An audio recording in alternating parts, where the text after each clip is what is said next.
La chirurgie bariatrique est une chirurgie qui peut présenter plusieurs types de complications post-opératoires et ce sont des informations qu'il est crucial de connaître et de maîtriser avant de se lancer dans un projet de ce type. Je vous explique dans cette vidéo les complications générales qui peuvent survenir après n'importe quel type de chirurgie bariatrique, ainsi que les complications aiguës et les complications à long terme.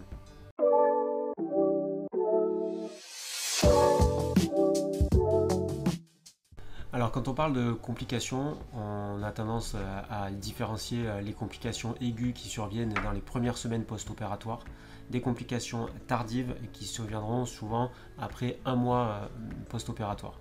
La première complication, qui est la complication la plus redoutée, mais heureusement qui n'est pas la plus fréquente, c'est la fistule. Fistule de la zone d'agrafage de l'estomac ou fistule d'une des sutures d'un gastric bypass.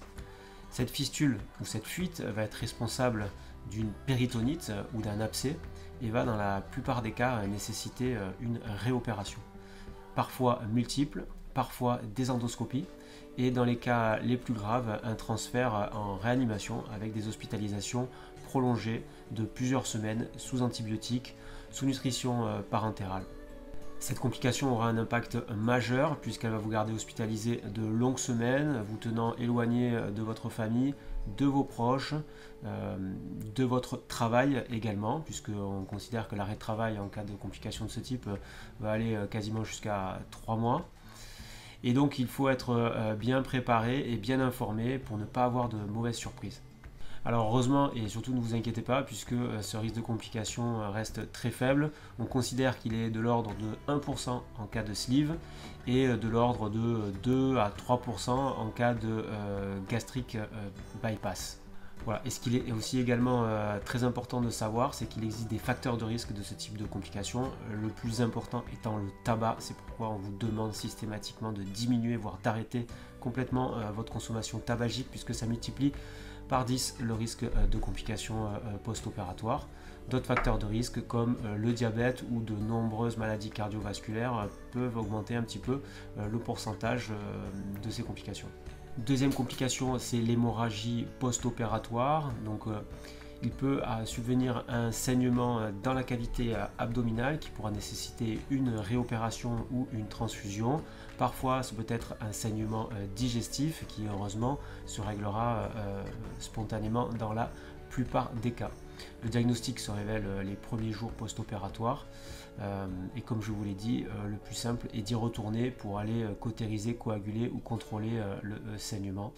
Troisième complication aiguë, ce sont les thromboses veineuses. Ça peut être des phlébites au niveau des jambes, des embolies pulmonaires quand les caillots de sang remontent au niveau des veines pulmonaires ou des piléphlébites quand le caillot de sang se situe au niveau des veines digestives.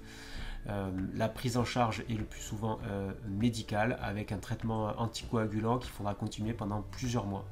Ce risque de complication est très rare puisqu'il est globalement inférieur à 1% et puis surtout vous aurez systématiquement une prévention de ces complications par des injections post-opératoires. Enfin, concernant les complications aiguës, sachez qu'en France, le risque de mortalité post-opératoire, c'est-à-dire de décéder d'une complication fatale, est extrêmement bas puisqu'il est inférieur à 1 sur 1000 et c'est un des taux de mortalité les plus faibles au monde, donc vous avez de la chance si vous faites opérer en France. Concernant les complications tardives, c'est-à-dire celles qui vont survenir passer un mois post-opératoire, elles sont principalement liées à la perte de poids massive suite à la chirurgie.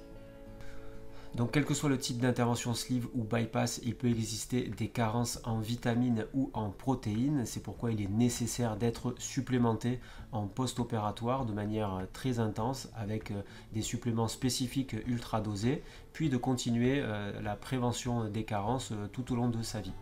Deuxième complication sont les effets secondaires esthétiques avec la peau qui va pendre secondaire à la perte de poids, le ventre, les fesses, la poitrine, les bras et qui pourra nécessiter une chirurgie réparatrice qu'on réalisera au moins 1 an et demi à 2 ans après la chirurgie initiale.